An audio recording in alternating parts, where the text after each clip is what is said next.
Good morning, one and all. Today we will be talking about boosting immunity, the need of the hour and its prospects and challenges. So first of all, what is immunity? Immunity refers to the body's ability to prevent the invasion of pathogens such as bacteria and viruses as we are exposed to them every day.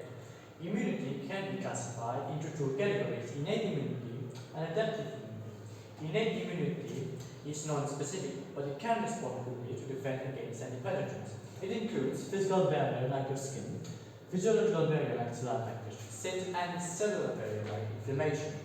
Adaptive immunity is the immunity that develops after birth.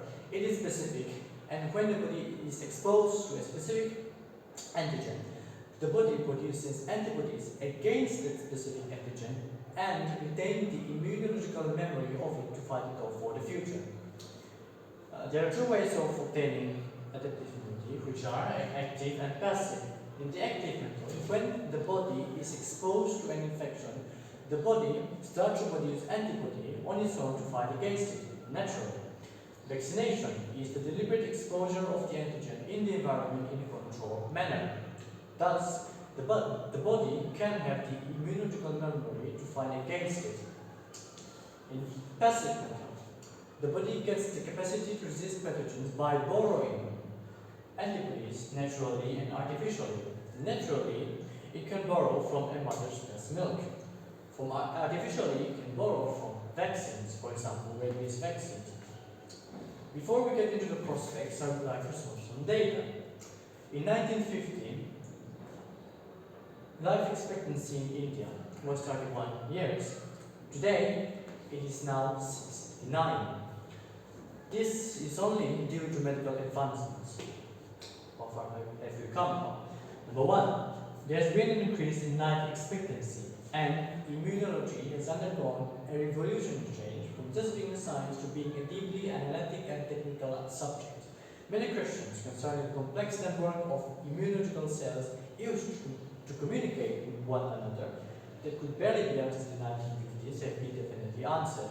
Today, scientists are focusing on patient-oriented clinical immunology, a form of clinical research requiring the presence of the patient or materials firstly derived from it. For example, stem cell therapy, which is obtained from bone marrow or umbilical cord, which is used to treat diseases related with cancer and blood. Patient-oriented clinical researches will be the future, which may make a major contribution to the use of the immune system in preventing immune diseases.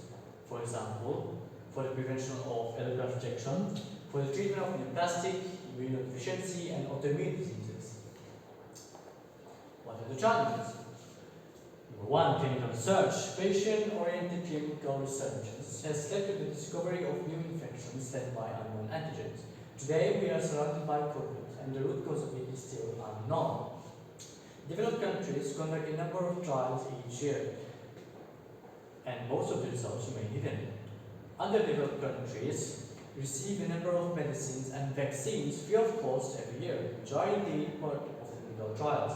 These trials need to be ethical, and we need to have strong regulatory bodies which is transparent.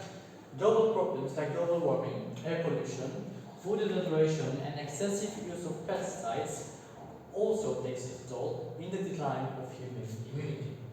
Today, our lifestyle and food habits are also a major contributor to the decline in our immunity. So, what to be done?